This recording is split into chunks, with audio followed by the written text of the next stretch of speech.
आज ही चीन के पूर्व मिलिट्री ऑफिसर जियोनल योंग ने कहा है कि चाइना के 100 से ज्यादा चीनी सैनिक यानी कि पीएलए को मारा गया है। ये मैं नहीं कह रहा हूं, ये चाइना कह रहा है।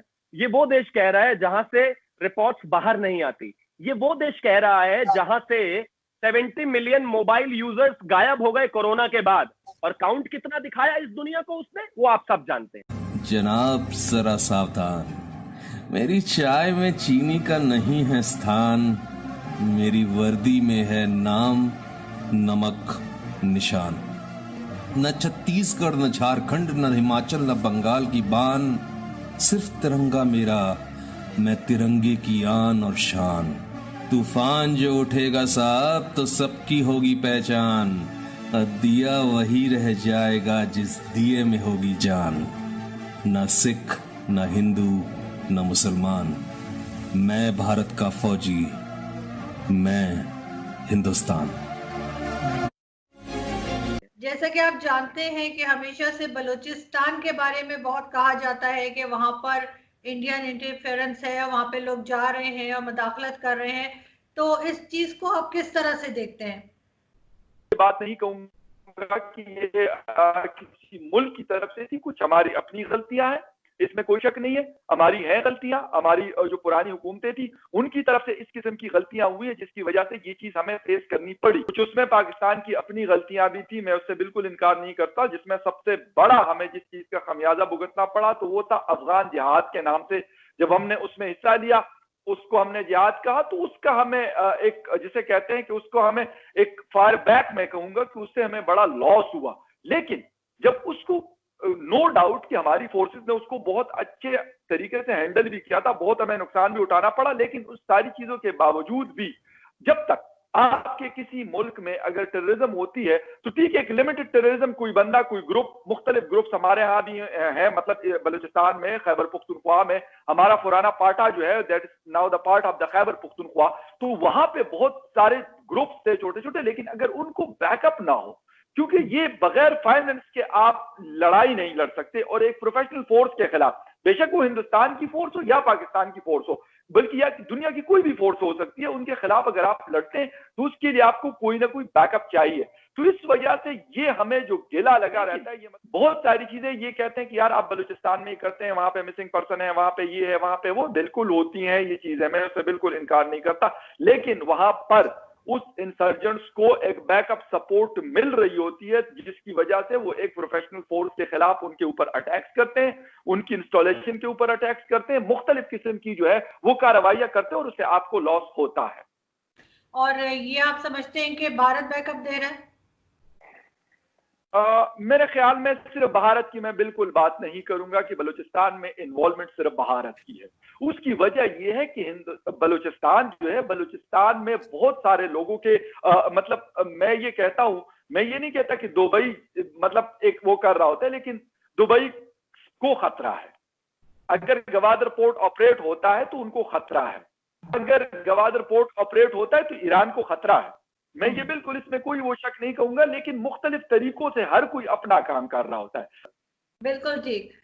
जी त्यागी साहब, आपने फखर की बात सुनी, तो मेरा आपसे यही सवाल है, तो आपने जो बात सुनी आप उस पर भी कमेंट करें, लेकिन साथ ही जो गवादर पोर्ट बन रहा है उसको आप लोग इतने परेशान रहते हैं कि जी चाइनीज के साथ हम क्यों काम करें, उसको भारत अपने लिए भी क्यों नहीं ताकत बना लेता, क्यों नहीं मिलके कोई काम करते वहां पर, बजाय सारे वक्त हमें पॉइंट आउट करते रहे कि जी आप तो चाइनीज को बिक गए हैं, आप तो चाइनीज को ये हो गए हैं, तो क्यों भारत पॉजिटिव नहीं सोच रहा?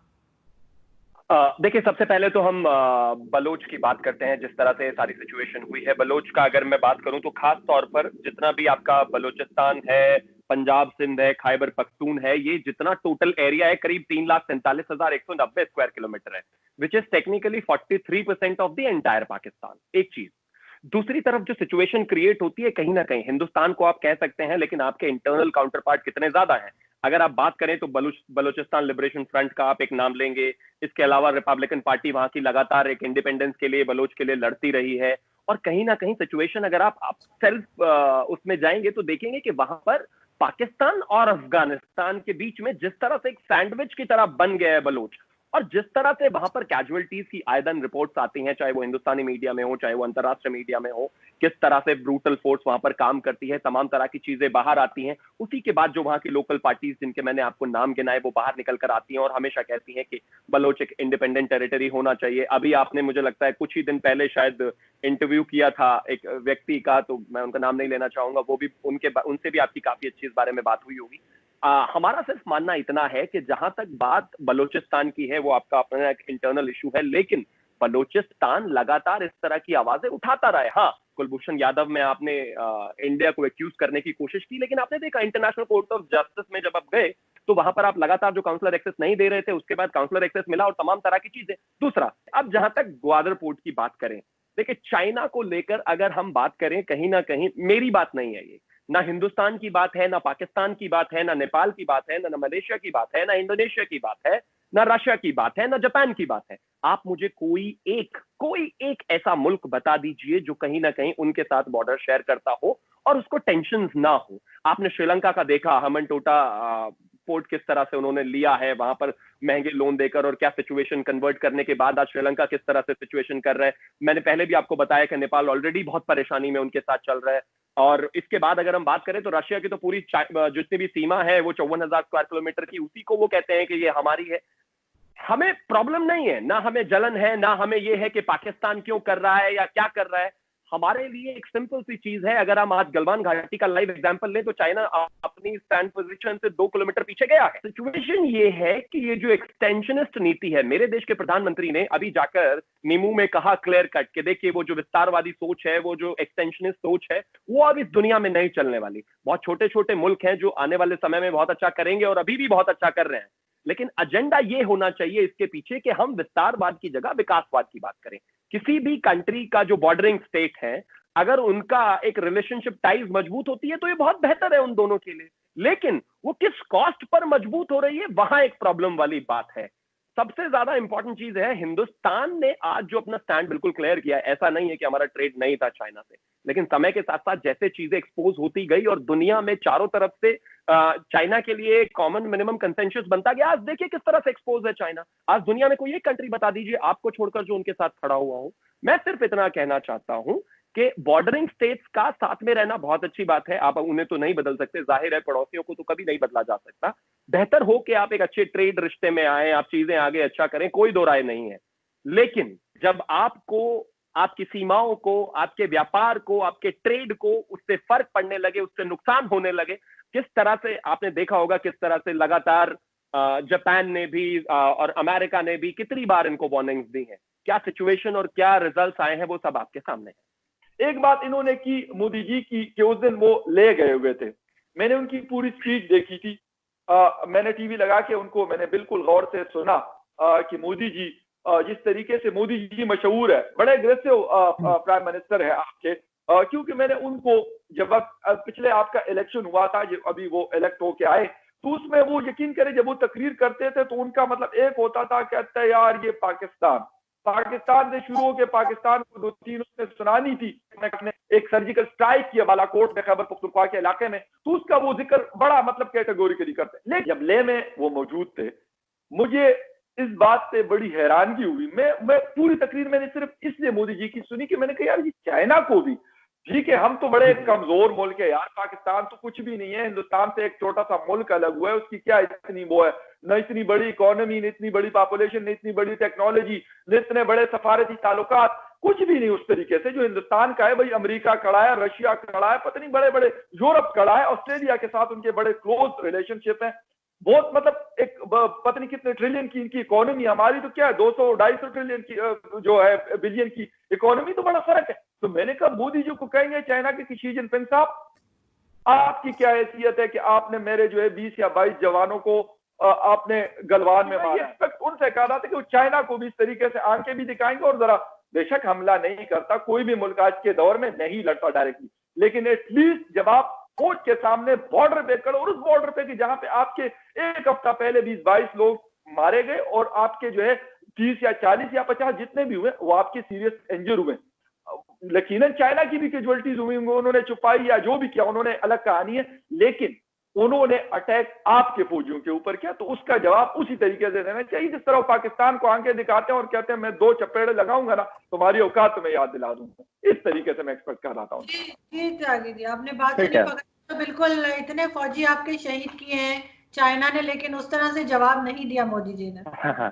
देखिए, अब मैं आपको एक चीज बताता हूँ, शुरुआत से लेकर चलते हैं 1962 के बाद से।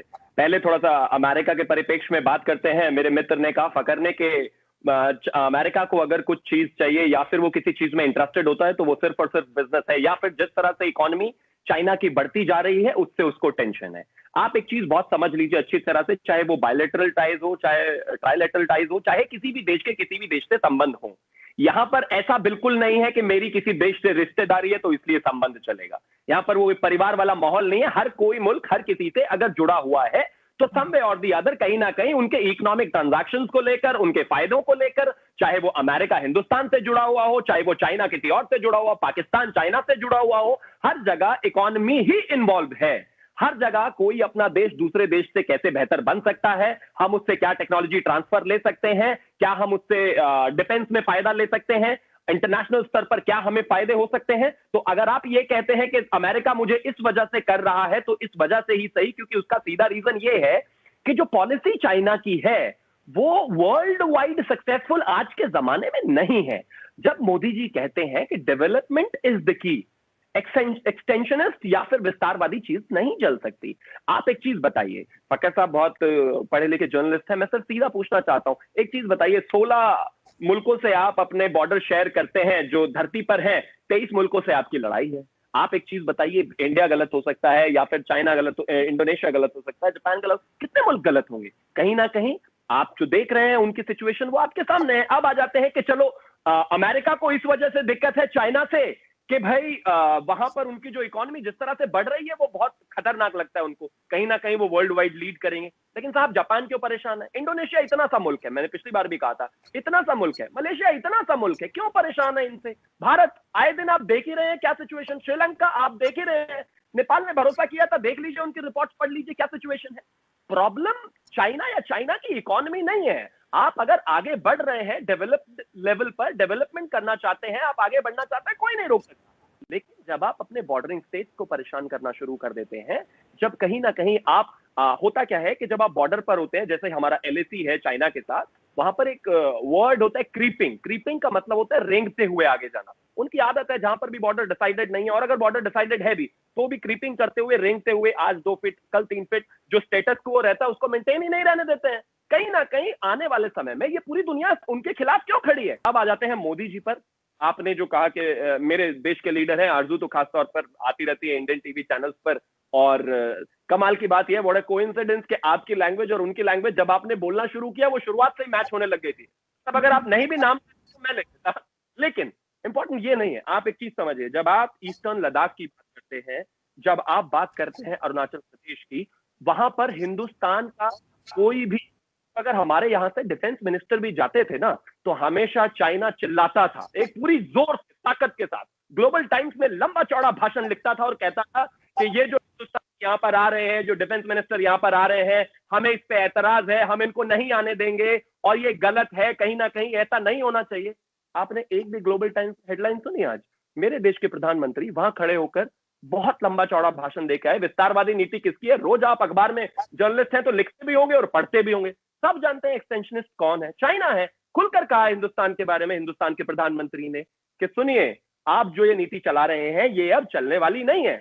तो जब मेरे देश के प्रधानमंत्री वहां जाते हैं, मैसेज अपने आप क्लियर है। अब एक चीज बताइए, लद्दाख में जाकर पाकिस्तान को तो नहीं बताएंगे हम, जाहिर है चाइना को ही बोल रहे थे ना, तो जिसको समझना था वो समझ भी गए, 2 किलोमीटर पीछे चले भी गए।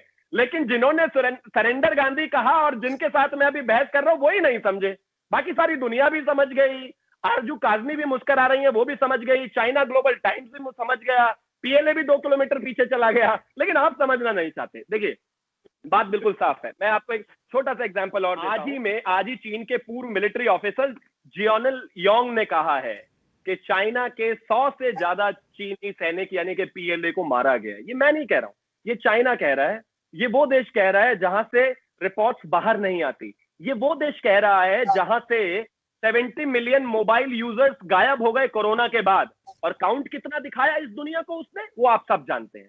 मेरा सिर्फ कहना इतना है, तो कोई भी मुल्क हो, चाहे वो चाइना हो, चाहे वो पाकिस्तान हो, चाहे वो यूनाइटेड स्टेट्स, जापान, कोई भी हो, आज के समय में development is the key.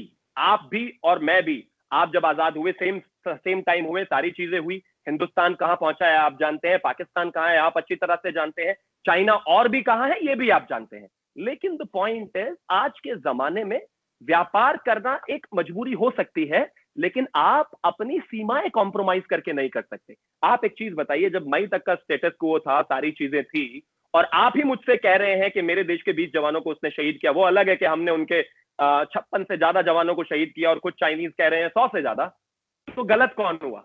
China ना। आप ही कह रहे हैं कि हमला किया, आप किसकी तरफ खड़े हैं? चाइना की तरफ। तो गलत कौन हुआ? आप। मैं सिर्फ इतना कहना चाहता हूं।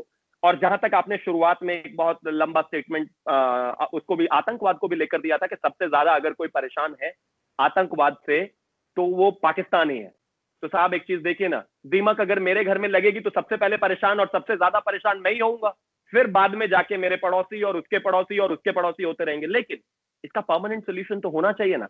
आपको तमाम जगह चीजें पता चली हैं, तमाम जगह लोगों ने सबूत दिए हैं, यूनाइटेड स्टेट्स भी इसको लेकर लगातार बोलता रहा है, पूरी दुनिया इस बात को लेकर वोकल रही है कि आतंकवाद यानी कि पाकिस्तान, इस चीज का सोल्यूशन तो आप ही को ढूंढना पड़ेगा ना साहब।